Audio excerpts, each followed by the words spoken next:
Bienvenidas y bienvenidos a Presencia Cultural en otro domingo del mes de febrero que nos está poniendo un poco en jaque el calor con esas temperaturas extremas de las cuales, no olviden, hay que cuidarnos. Y bueno, aquí estamos como todas las semanas para acompañarlos a terminar el fin de semana, para ser parte de su domingo. Hoy tenemos con nosotros a Paloma Reyes de Sá, una extraordinaria mujer, directora de teatro, actriz, ilustradora y clown, a quien buscamos para conversar acerca de la comicidad, de la comedia, del humor, pero ese humor que transgrede, de la honestidad brutal que eso requiere y de lo que hay detrás de la creación para sus geniales puestas en escena.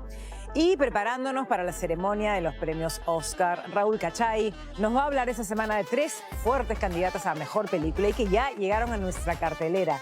Vidas Pasadas, una joya, dirigida por la coreana Celine Song, Anatomía de una caída de la francesa Justine Triet y La zona de interés del inglés Jonathan Glazer. Tenemos para ustedes una invitación abierta a importantes exposiciones de arte. La primera es una muestra retrospectiva en el Mali, repasando la obra pictórica de la gran Mariela Agois. La segunda, en la Galería Pancho Fierro, tenemos la muestra Lima Eterna, un viaje en el tiempo que reúne 46 fotografías del archivo Curret que captaron la vida de Lima de finales del siglo XIX. Quédese con nosotros para conocer a fondo estas propuestas, un poco de teatro, mucho arte plástico y, como siempre, lo mejor del cine, que ya vienen pronto los premios Oscar. Esto es Presencia Cultural.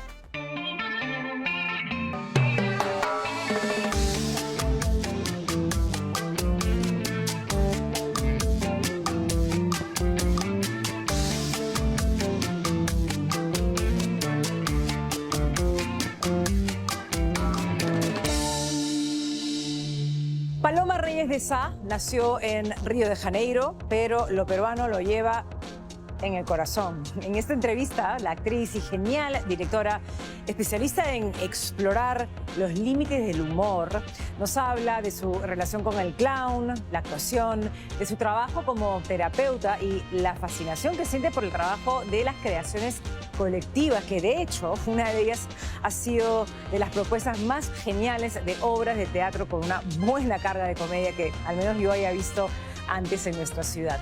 Con ustedes, una conversación con Paloma Reyes de Sá. Paloma, bueno, finalmente nos hemos encontrado, me da mucho gusto porque sabes que hace ya varios meses quería tener la posibilidad de conversar contigo. Cuando me ponía a hacer un poco de investigación, y claro, me he acordado del primer caso de Black y Jack, que diría yo, y no solamente lo digo yo, sino también lo dice nuestra productora, Samantha Chao, que quizás sea una de las obras de comedia más brillantes que hemos visto. ¡Qué maravilla! En Lima. ¿Qué hay con ese tipo de humor que te fascina y te atrapa y te interesa tanto? El humor transgresor, dices. Creo que va por ahí, ¿no? Yo vengo del clown. O sea, yo soy actriz de formación de teatro convencional, pero descubro el payaso en mi formación. Y el bufón me apasiona y creo que es parte de mi cultura también, la transgresión. Creo que el brasilero tiene eso. Le gusta, ¿no? Le gustan los gritos, le gusta mostrarse. Entonces, hacer comedia sí me vacila muchísimo. Al fin de cuentas, cuando vas entrando más a profundidad, la comedia se trata de las cosas que te incomodan. La comedia no es solamente la risa, tiene una profundidad, tiene como una transgresión por naturaleza. Creo que desde los antiguos tiempos, y es ese rescate creo que hago en las obras. Entonces siento que ahora, obviamente que hay cierta congobatería, ¿no? O sea, ¿no? Sí, y la gente, hay gente que no acepta, pero la mayoría quiere celebrarlo, quiere ver puesta en escena su familia loca, o simplemente la sociedad en sí. O sea, quiere ver ahí de una manera divertida, de una manera cómica, ridícula. Yo asumo eso. Creo que todos nosotros somos bien tarados. O en la pose que tenemos, o en los pensamientos en solitario. Y eso se pone en escena y la gente aplaude porque hay que tener coraje. Sigue siendo cuerpo de embarazada. Hagas lo que hagas. Ese cuerpo te va a acompañar unos 5 o 6 años o décadas. Si le das mucho de lactar al niño, tendrá mamitis. Si le das fórmula, tendrá rasgos psicopáticos. Coraje y una especie de honestidad brutal, ¿no? ¿Eso qué valor le encuentras tú a esa honestidad? Yo creo que tiene que ser 100% verdad lo que está puesto en escena, pero no necesariamente la verdad del actor. Ajá. El clown se habla mucho de dilo con verdad o haz lo tuyo, hazlo desde tu propia experiencia. Y a veces se puede confundir también esa verdad que es tuya, de tu experiencia como ser humano, y la verdad escénica. Yo trato de equilibrar esas dos cosas. Obviamente que cuando estás en un proceso creativo como de creación colectiva, que es el blackjack o los montajes de la escuela, mucha cosa sale que es personal, mucho de lo personal. Y después creo que ya en la escritura se cuida qué es lo que queremos de la historia, de contar la historia como un todo, y qué es lo que yo quiero poner, que es parte de mí. Exacto. Entonces hay que poner en la balanza. Exacto, porque ahora hay una tendencia al testimonial, a la autoficción, pero claro, lo tuyo, lo que acabas de decir, tiene que ver con contar algo de ti, pero hay una especie de protección también con el humor que propones, que impide que conozcamos la verdadera historia del actor. ¿Eso es algo, más o menos lo que...? Sí, son cosas que salen, improvisaciones que salen realmente de la fuerza del pensamiento del actor, o de lo que reniega o de lo que le vacila. Entonces yo sí pienso que termina apareciendo la opinión. Sí pienso que es importante de que ahora, hoy en día, que se vea cuál es nuestra opinión como artistas. Más que nuestra vida como artista. O sea, me parece monstruo el testimonial. Sí. Lo uso muchísimo en el proceso, pero como proceso. Lo que contamos es una historia y tenemos que estar a servicio de la historia. Tú generalmente partes de ciertas premisas, nunca con un texto, y te gusta trabajar sobre todo con el colectivo, en el sentido que agrupas a personas y empieza una serie de herramientas que tú debes manejar muy bien que hacen que se genere una obra al final. ¿Cómo es ese trabajo colectivo? ¿En qué consiste el trabajo colectivo? Amo el colectivo. Pienso que muchas cabezas piensan mejor que una cabeza. Sin duda. Pienso que la gente tiene genialidades que ni siquiera se imaginan que son geniales. Incluso cuando hay conflictos. Y hay muchos pensamientos que son diferentes. Y a veces uno se cohíbe de decir, yo no pienso igual que tú, entonces mejor me callo. No me gusta que haya confrontación y debate. Sí. Debate, porque uno porque es católico, el otro porque es espiritista, el otro porque es de la Pachamama. Cada uno piensa diferente y van poniendo... Eso hace con que sea sabroso el grupo, ¿no? Y aceptar ese material que llega naturalmente del grupo, es lo que me gusta. Mencionas la palabra aceptar y no puedo dejar de pensar cómo a veces esos espacios de creación, y en tu caso también de formación, porque formas actores en tu escuela, a veces se convierten en posibilidades terapéuticas para los alumnos. Yo no sé si es que tú eso lo consideras algo bueno, algo malo, o abrazas esa posibilidad de ayudar a quien se está formando, porque claro, yo también como persona que codirige un espacio de formación actoral, a veces sentimos que los actores necesitan y buscan. He cambiado mucho en relación a eso. Estaba completamente ajena a eso, siempre avisaba, eso no es un espacio de terapia, es un espacio de formación, acá vamos a ver de hacer teatro, no hacer terapia, y bueno, al fin de cuentas es tanta la necesidad de los artistas, porque somos muy sensibles, ¿no? Estamos expuestos, bastante expuestos. Y me formé como terapeuta, pues. Para poder tener condiciones de dar soporte, o sea, no les digo, hola, ¿qué tal? Soy terapeuta, gente, por si acaso. No les digo eso. Pero al menos tengo ese background. ¿Cuál es tu formación de terapeuta? Soy programadora neurolingüística y soy hipnoterapeuta. Trabajo con energía también, soy reikiana, herramientas que puedo utilizar, pero sin decir, vamos a hacer eso de un espacio terapéutico. Pero sí puedo percibir algunas cosas y de repente darles algún tipo de soporte en el camino. El clown abre puertas de tu mente, de tu subconsciente, que de ahí, ¿quién la cierra? El clown juega mucho con lo emocional. Entonces, es abrir una puerta y saber por qué la estás abriendo y de qué le sirve a ese artista. Y que él mismo pueda hacer su autogestión de eso, porque después se va a salir de la clase lleno de cosas en la mente sin poder procesarlo. Y todo tipo de arte que profundiza en la mente hay que hacerlo con mucha responsabilidad. También has tenido una larga experiencia de acompañamiento en hospitales, eso es mucho antes, y claro, eso me hace pensar que por ahí también pueden hacer tu deseo de haberte formado también como terapeuta, ¿no? Fue en Bola Roja. Llegué a Perú, conocí Bola Roja, que era dirigido por Wendy Ramos. Ya era actriz, ya era payasa y todo, y no sabía que Bola Roja era de payasos de hospital. Y cuando conocí el payaso de hospital, yo vi el cambio que hay tan radical de ese espacio, que es un espacio de drama, un espacio de dolor, de sufrimiento. O sea, no es lindo un hospital, pues, ¿no? Al ver eso, y principalmente en los niños, ¿no? Que están súper vulnerables.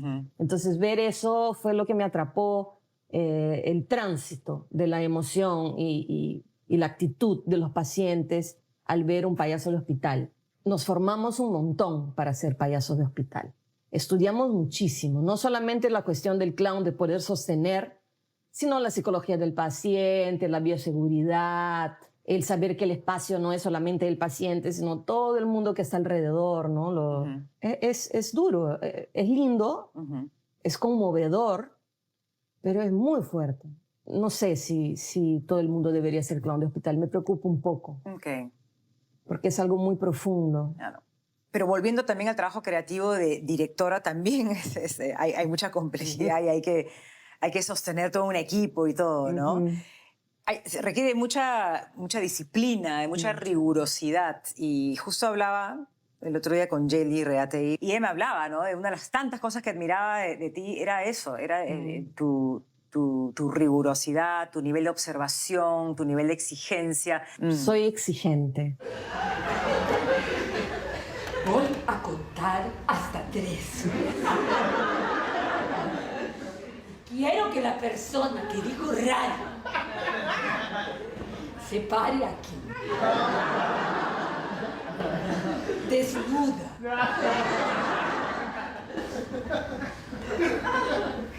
1, 2, 3. Que entiendan de que para hacer una buena obra de teatro demanda mucho tiempo, muchas horas de vuelo.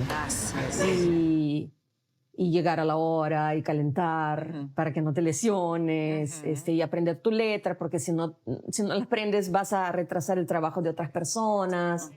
Bien o mal, no es bien, o sea, que salgan divertido y que sea limpio. O sea, soy muy pegada a la limpieza escénica. Se nota y eso es una de las cosas que valoro mucho cuando me quedo veo tu trabajo. bien obsesionada con que sea limpio, con que tenga congruencia, la imagen que se está dando en escena, ¿no? La estética, con lo que se está diciendo, con las características de los personajes. Entonces eso demanda mucho... Sí, claro. Muchos pedazos de cerebro, muchos pedazos de cerebro. Sin duda.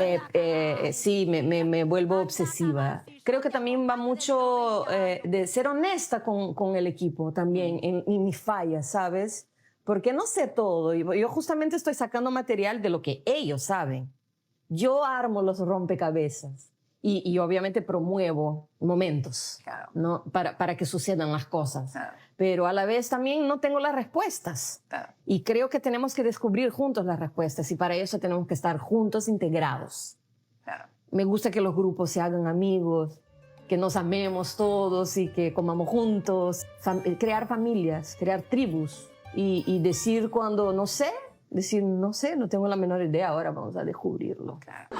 Queridas Blatilla, si no me entregan mañana el encargo a las 12, los mataré. ¡No! No puedo decir eso. Si no me entregan mañana el encargo a las 12, me molestaré mucho. Besotes.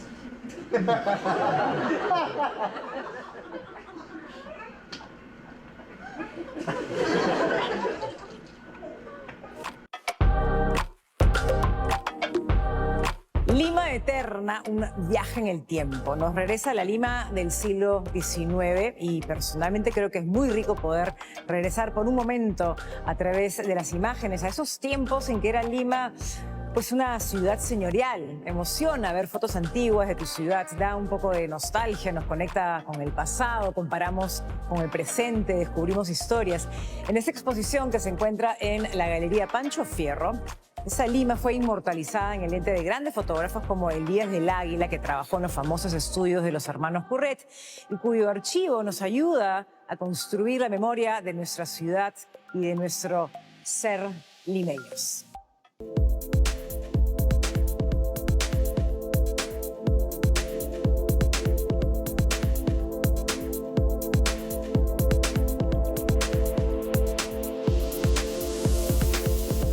Lima Eterna es una muestra que lo que hace es recoger un poco de la historia urbanística y el desarrollo urbanístico que ha tenido Lima desde el 1800 hasta la actualidad. La muestra incluye fotografías de colecciones privadas del Archivo Curret, que pertenece, mejor dicho, a la Municipalidad Metropolitana de Lima, la biblioteca.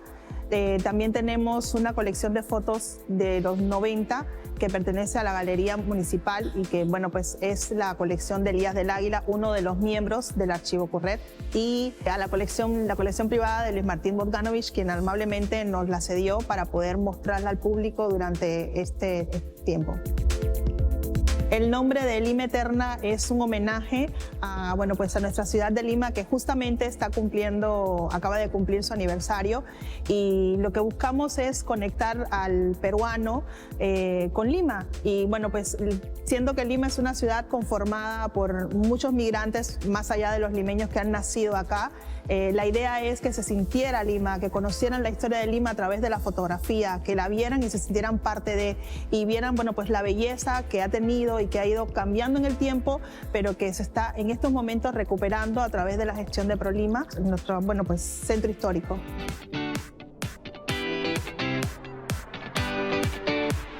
Para el proceso de selección de Lima Eterna, lo primero que hicimos fue crear un guión basándonos en los años, dónde queríamos comenzar. Elegimos, bueno, pues el 1800 porque teníamos la posibilidad desde la municipalidad de utilizar esta obra que está detrás de mí, que es esa imagen panorámica de Lima de Guillermo Tasset. En estos momentos lo que tenemos es una reproducción, la obra original está en proceso de restauración.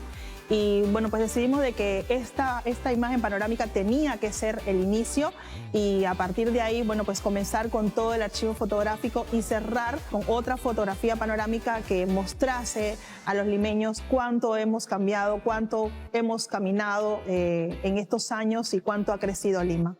Tanto el Archivo Curret como las fotografías que tenemos de Elías del Águila son tremendamente importantes para la historia del Perú. Bueno, los estudios Curret fueron uno de los estudios más importantes que existieron en Lima. El legado que nos ha dejado como registro fotográfico, no solamente de la arquitectura, sino también de las personas, sus fotos de personajes, de carnavales, la verdad son una belleza para la apreciación y reconocernos, ¿no?, dentro de lo que es Lima.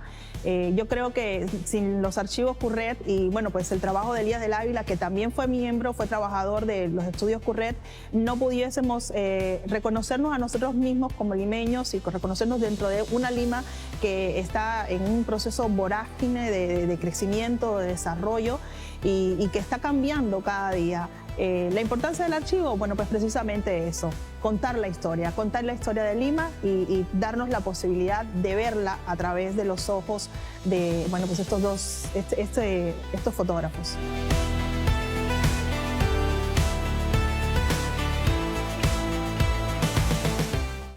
No se muevan de Presencia Cultural, volvemos con mucho más y sobre todo al final del programa, la segunda parte de la entrevista a Paloma Reyes de Sá.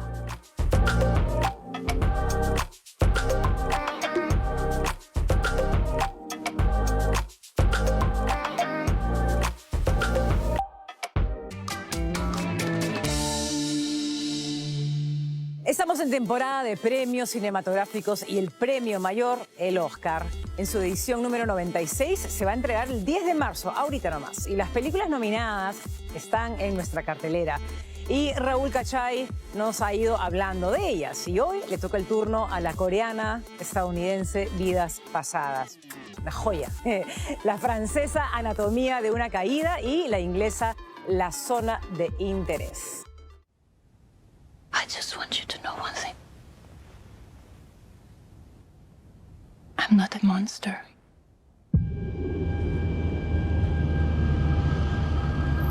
I need you to be precise. Tell me everything. Yes. No es habitual, pero en este mes de febrero de 2024 han coincidido en nuestra cartelera comercial varias películas que sin duda se encuentran entre las más interesantes y notables del último año cinematográfico y que también figuran entre las grandes favoritas de la actual temporada de premios y compiten en varias categorías por el Oscar que se entregará, como sabemos, el 10 de marzo en el Teatro Dolby de Los Ángeles. Llegó a nuestra cartelera la encantadora Vidas Pasadas o Past Lives, la ópera prima de la directora coreano-estadounidense Celine Song, que es una historia de amor realmente entrañable, con un trío de protagonistas maravilloso, especialmente en el caso de Greta Lee, que entrega una performance llena de matices, que termina siendo profundamente conmovedora. Between them. Want you to stay. Want you to stay.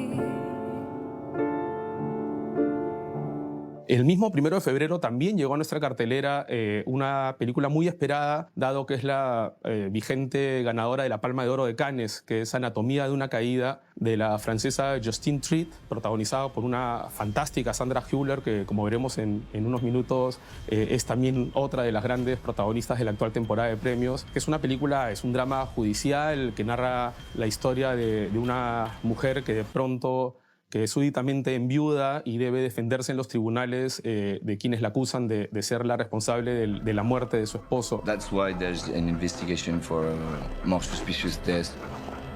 Because you were the only person there.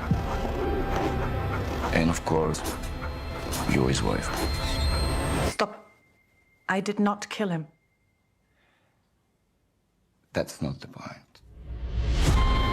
Decía que Sandra Hüller es una de las grandes protagonistas porque, si bien ha sido nominada al Oscar por esta misma película, también es una de las actrices protagónicas de la película The Zone of Interest o La Zona de Interés, que llegó hace algunos pocos días a nuestra cartelera y que sin duda es también otro de los films imprescindibles de la actual temporada. Die herrliche Zeit, die mir gemütlich im gastlichen Hause Hörs verlebten, wird immer mit zu unseren schönsten Urlaubserinnerungen gehören. Im Osten steht unser Morgen. Herzlichen Dank für eure nationalsozialistische Gastfreundschaft. Dirigida por Jonathan Glazer, un director que a mi juicio es uno de los más interesantes del siglo XXI, pero que sin duda no es muy prolífico que digamos. Esta es de hecho su cuarto largometraje después de Sexy Beast, su ópera prima del 2000, que tiene a un aterrador y maravilloso Ben Kingsley en el papel protagónico. Después vino Reencarnación, con también una maravillosa Nicole Kidman. Y su tercer film de hace exactamente 10 años fue Under the Skin, una controversial película de ciencia ficción protagonizada por Scarlett Johansson, que interpreta a una alienígena que utiliza su magnetismo sexual para seducir a sus víctimas terrenales.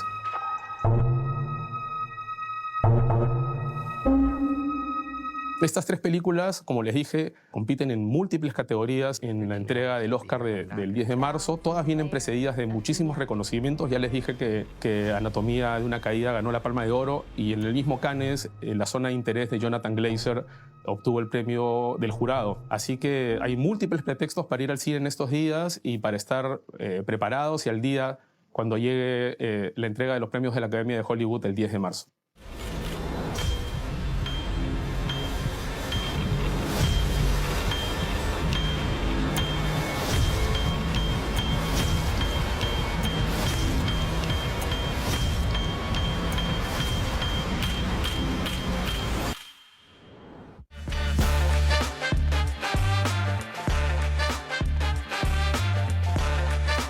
Estamos aquí en la librería La Rebelde de Barranco y en medio de sus estantes, que la colección que tienen es magnífica, encontré este libro de José Luis Sánchez Noriega, Universo Almodóvar, que es un repaso, un análisis muy profundo de toda la filmografía del director, de quien justamente hace algunos días se divulgó una noticia interesante, que acaba de empezar el rodaje de su primera película íntegramente en inglés, con un reparto que tendrá a estrellas maravillosas como Julianne Moore y Tilda Swinton. Mientras esperamos que el maestro Almodóvar termine con esta primera incursión en el cine en habla inglesa, podemos pasar el tiempo y llenarnos de su arte y de su estética en este libro del académico José Luis Sánchez Noriega, Universo Almodóvar. Mariela Goiz fue una destacada pintora, también investigadora, cuyo trabajo de los últimos 15 años se ha reunido en una exposición antológica en el Museo de Arte de Lima, en el Mali, bajo el nombre de Sistemas Geométricos. Mariela tristemente nos dejó el último 24 de enero, pero nos queda el testimonio de su maravilloso arte, de la paradoja de su geometría, de sus pinceladas profundas.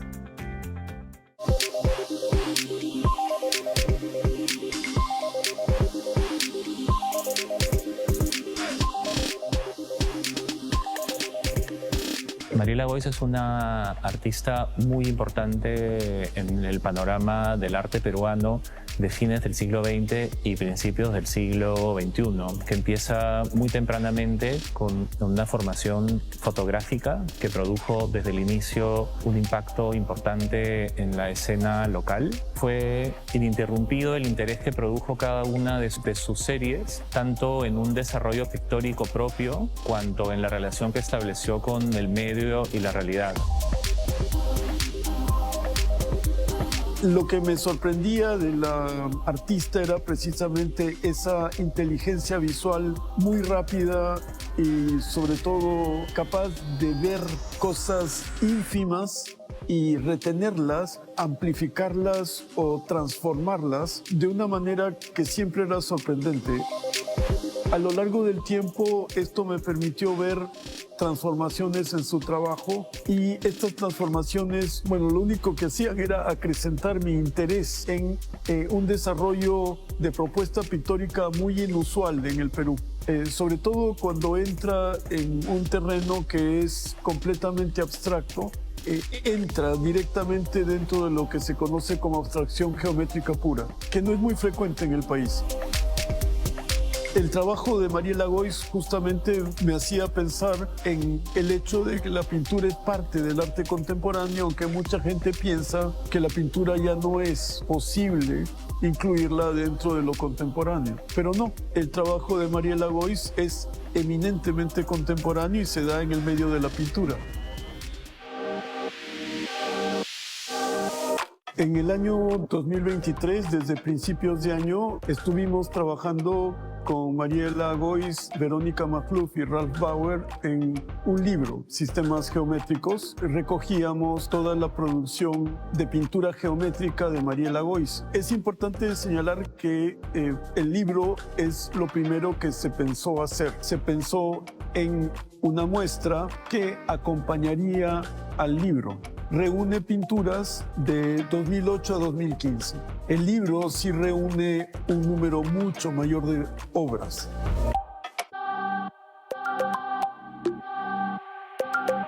El reto para esta muestra era cómo conseguir en una sala relativamente pequeña y irregular, conseguir de qué manera se podía establecer un diálogo que permitiera una comprensión del desarrollo del trabajo geométrico de Mariela Goiz y a la vez permitir múltiples conexiones entre los diferentes cuadros que se puedan establecer de manera libre para el espectador, que creo que es parte de un juego que está contenido en cada uno de los cuadros y que queríamos transmitir a la experiencia del espectador en la sala, que el juego de entre uno y otro pudiera ser permanente y libre.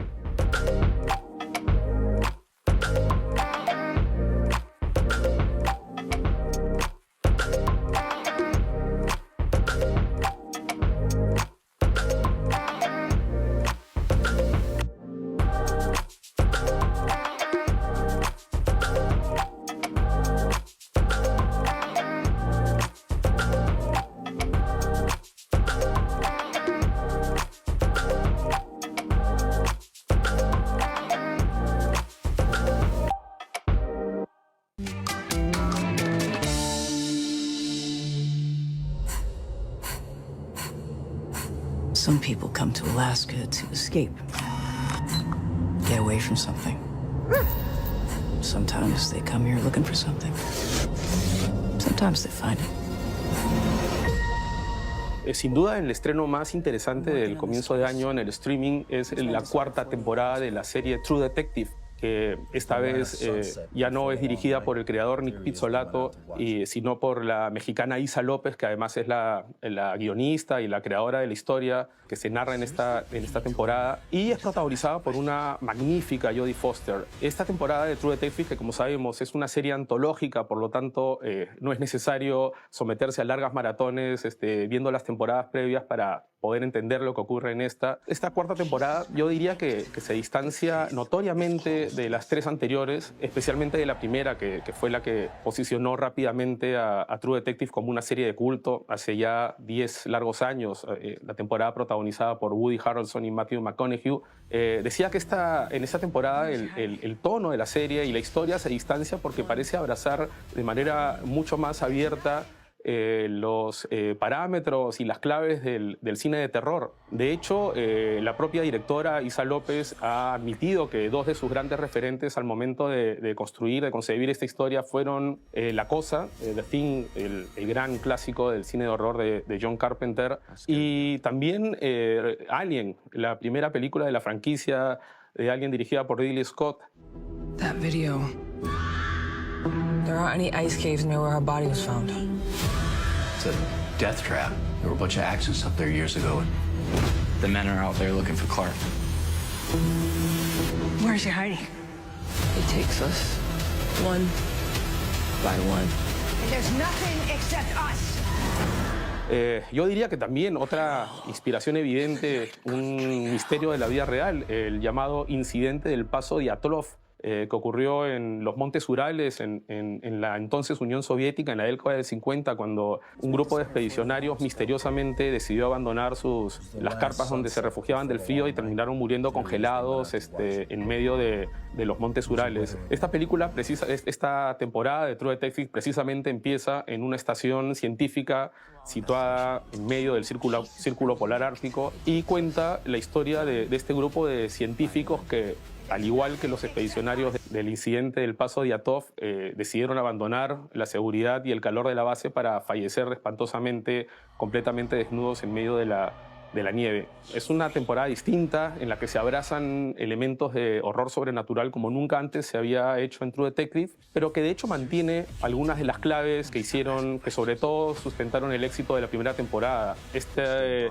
retrato de detectives que viven agobiados por las decisiones tomadas en el pasado, grandes actuaciones de los protagonistas, en este caso no solo de Jodie Foster, sino de Cally Race, que curiosamente antes de dedicarse a la actuación se dedicó al boxeo, llegando a ser campeona mundial. True Detective, temporada 4, hemos visto ya algunos episodios, en esta temporada son solo 6 y no 8 como las temporadas previas, pero lo poco que hemos visto creo que da para el entusiasmo y para esperar el fin de la temporada con muchísimas expectativas. Recién estamos en febrero, seguramente vendrán muchos más estrenos en streaming imprescindibles, pero este es creo que el más interesante que nos ha regalado el inicio del 2024. It's the third day of dark and it's already getting weird. This is Ennis. Some questions just don't have answers. The Night Country. It takes us one by one. It's crazy the shit we survived.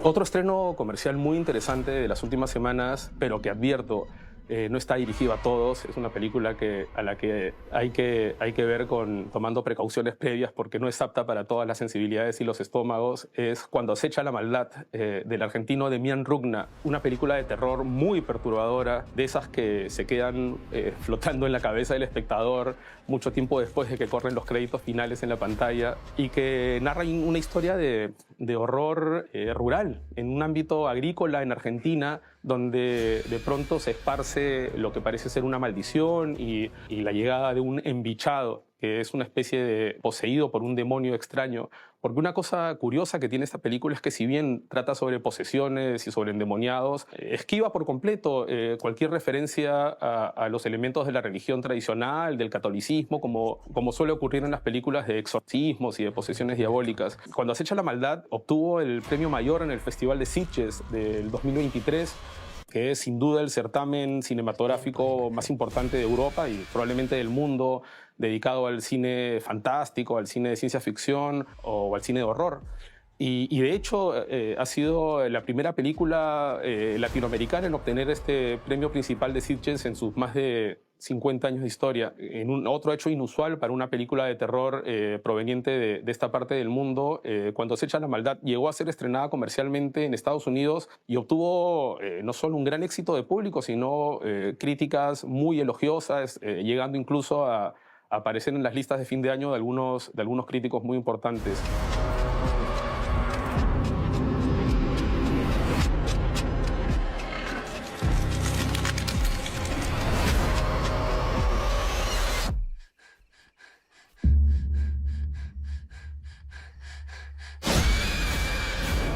Como les dije, Cuando acecha la maldad es una película muy perturbadora. Seguramente en el pasado hubiera llevado un cartelito, como se solía poner en los afiches de las películas de terror muy fuertes para mayores de 18 años con advertencia, pero que recomiendo muchísimo. A mí me entusiasmó como aficionado del género y creo que marca un hito definitivo en lo que concierne al cine de género hecho en esta parte del mundo. Y si quieren explorar un poco más en la filmografía de Demian Rugna, en Amazon Prime está su película previa, Aterrados, que si bien no alcanza pues, las cotas de horror y de maldad que transmiten las secuencias mejor logradas de su último film, es también un interesante ejercicio de cine de horror que vale la pena revisar. Cuando acecha la maldad, vayan a verla, pero vayan advertidos de que va a ser una experiencia perturbadora que seguramente no los va a abandonar en mucho tiempo. Hay un embichado en el pueblo. Estás asustando a mi familia. ¡Lo vi con mis propios ojos! ¡Estuve con él! Esto va a ser un infierno.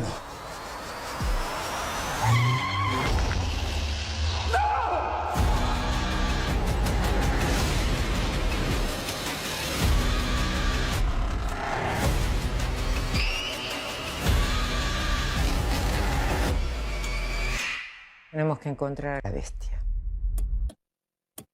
Antes de que nazcan más.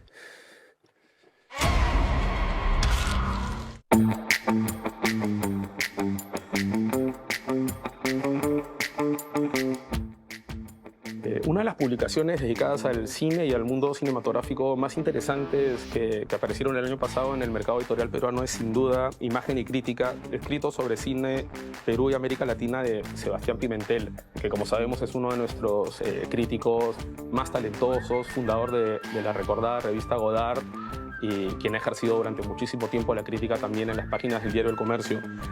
Imagen y Crítica de Sebastián Pimentel es un panorama realmente apasionante, no solo de la producción cinematográfica en nuestro país, sino en algunos hitos del cine latinoamericano de los últimos años. Así que lo recomiendo.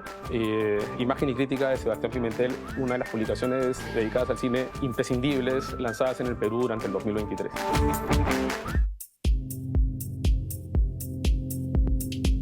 Momento de presentar nuevos libros que nos llegan. Este es un librazo de Augusto Ortiz de Ceballos, Textos y Contextos, 50 años de arquitectura escrita. Augusto es un apasionado y estudioso de la arquitectura. La Universidad de Lima acaba de publicar este libro. Es un esfuerzo poco común en nuestro país, donde la crítica arquitectónica no es algo muy habitual. Este volumen se divide en 5 partes. La primera habla de la Lima que tenemos a nuestro alrededor. La segunda tiene que ver con el ejercicio de la arquitectura misma. Y la tercera habla de cómo proyectar Lima desde la arquitectura. Hay un cuarto capítulo que aborda las ciudades subjetivas y el quinto que está dedicado a analizar la obra de Augusto Ortiz de Ceballos en torno a la arquitectura.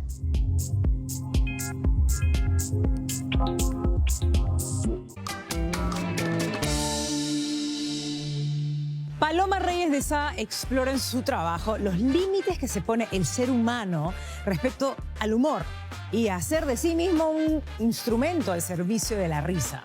¿Qué significa apostar por la parodia, la autoparodia o la risa misma? Descúbralo con nosotros en esta segunda parte de la entrevista con Paloma. Estás ahora mismo en un trabajo con un grupo de alumnos que van a hacer un proyecto escénico más adelante.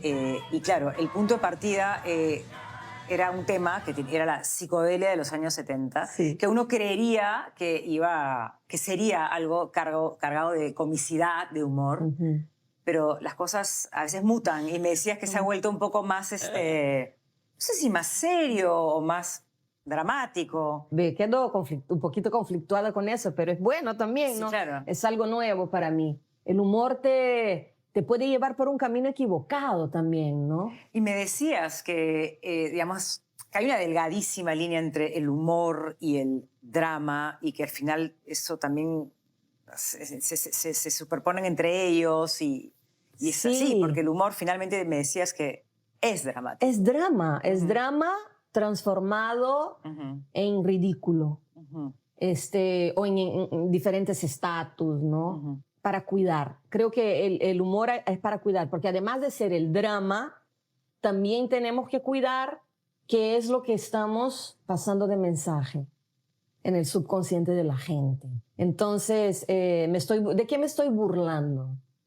Me estoy burlando, en ese montaje estamos cuestionándonos, ¿no? Porque hay mucha gente, o sea, todos tenemos diagnósticos ahí, ¿no? Y probablemente la gente del público, todos van a tener algún diagnóstico mental, de salud mental. Entonces hay que cuidar.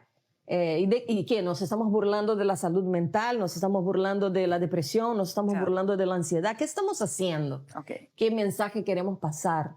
Un trabajo de filigrana, porque al mismo tiempo que te estás burlando, porque te ríes de eso. También es sanador. Y te lo debes haber preguntado 80 veces. ¿Por qué te ríes de eso? ¿Por qué te ríes de eso? Porque yo siento que somos todos muy ridículos. Pero también estamos en momentos muy difíciles. Y hay que reírnos. Hay que reírnos. Nos sana. Reír sana. Ayuda. No me cabe la menor duda. Sí. No me cabe la menor duda.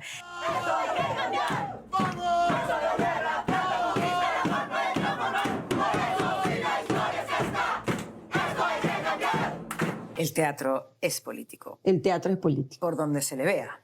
Por donde se le vea. Desde el teatro para niños, teatro de calle, cómicos ambulantes, payasos de hospital, payasos de circo. Todo es política. Y si somos conscientes, podemos utilizar ese poder de comunicación para hacer llegar información, ¿no? Somos un medio que nos tienen que usar para comunicar. Y por eso es importante saber cuál es nuestra opinión, creo. ¿De qué lado estás? Y si estás sin duda, está bien en un proceso. Probablemente terminando ese proceso ya vas a saber. Todo está tan polarizado y hay que entender. Primero, ¿por qué se polariza tanto? ¿De qué lado estás? ¿Qué es lo que quieres para el mundo? Estamos calentándonos. ¿Me vas a decir? Sí, estamos calentándonos, ¿no? O sea, ¿dónde está nuestra capita de ozono? O sea, todo eso siento que es material para crear. Todas esas dudas humanas son material para crear. ¿Qué haces con todas tus ideas? ¿Las guardas dónde? ¿Cómo es tu sistema de retención de ideas? Tengo un drive. Tengo un drive. ¿En tu cabeza o en la computadora o dónde? Anoto, pero hay muchas cosas que están ahí como que me gustaría donarlas. O sea, dar ideas, ¿no? a la gente para hacer cosas, porque como no me da el tiempo para hacer. Claro. Y has hecho también un tarot. Escribo, Cuéntame he hecho un tarot clown. Fue justo en pandemia, fue justo en el 2020. Empecé a pensar que necesitaba plasmar lo que yo sabía en relación al clown. Y empecé a jugar con alumnos. Y era muy claro de que era un taller de clown, pero más hacia lo terapéutico. Y les entregaba tarjetas. Y al recibir esas tarjetas decían, Dios mío, era justo lo que yo necesitaba escuchar. Porque el cerebro hace un match, ¿no? Sí, claro, claro. Es cómo funcionamos.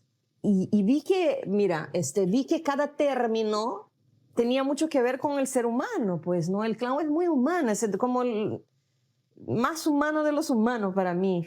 Y entonces dije, ¿y si hago las tarjetas de cada concepto y eso se vuelve un juego? Qué lindo. Habilidades, técnicas, energías del ego, y como que se fue fusionando con algo medio oracular. Ok. Entonces hay Qué bonita gente creación, que utiliza como oráculo. Si quieres aprender un poco más sobre la técnica del clown, puedes usarlo como oráculo lúdico para ver qué es lo que el clown quiere decirte. También puedes usarlo como manual de dinámicas para trabajar en grupo. Y al final, como posavasos, porque nada es tan importante. Quiero mi consejo. Ya, tu consejo de tu clown superior. Ese es el juego. Es que conectas con tu clown superior y él te da el consejo. No es... ¿No vale conectarte con tu clown inferior? No, también, el inferior también vale. ¿Qué es? No sé. No leo. Augusto. Qué gracioso. Ese es un personaje fantástico del universo del clown. El consejo es, déjate ser Augusta. El Augusto, hay dos estatus en las duplas de payaso, ¿no? El blanco, el cara blanca, que es el poderoso, que es el correcto, que hace todo bien. Y el Augusto, que es el torpe, que habla mal, que se equivoca, que rompe cosas y que desestabiliza la escena. El clown superior te invita a ser Augusta. O sea, a perder estatus. Apágame la cámara, vamos a perder estatus. De romper esquemas y caer y tropezarte. Me encanta romper el estatus. Resbalarte en la cáscara de plátano. Eso es lo que te invita el clown superior para hoy. Bueno, te agradezco un montón. Ha sido muy rico conversar contigo y estaré dichosa de ver tu próximo espectáculo. Gracias a ti. Gracias. Me encantó. Gracias. Y así llegamos al final del programa de hoy, inspiradas e inspirados para romper esquemas, apostar por ser lo más honestos posibles, incluso con nuestra alegría. Muchas gracias por compartir con nosotros su domingo. Están cordialmente invitados a estas exposiciones, a ir al Centro de Lima, al Mali, o a la Galería Pancho Fierro, ir al Ministerio de Cultura, a la Sala Cuelap. Alimenten su alma con el arte. El alma es tan importante como alimentar el cuerpo. Nos despedimos esta semana con el compromiso de reunirnos con ustedes el próximo domingo, como siempre, a las 6 de la tarde aquí en Presencia Cultural. Hasta la próxima.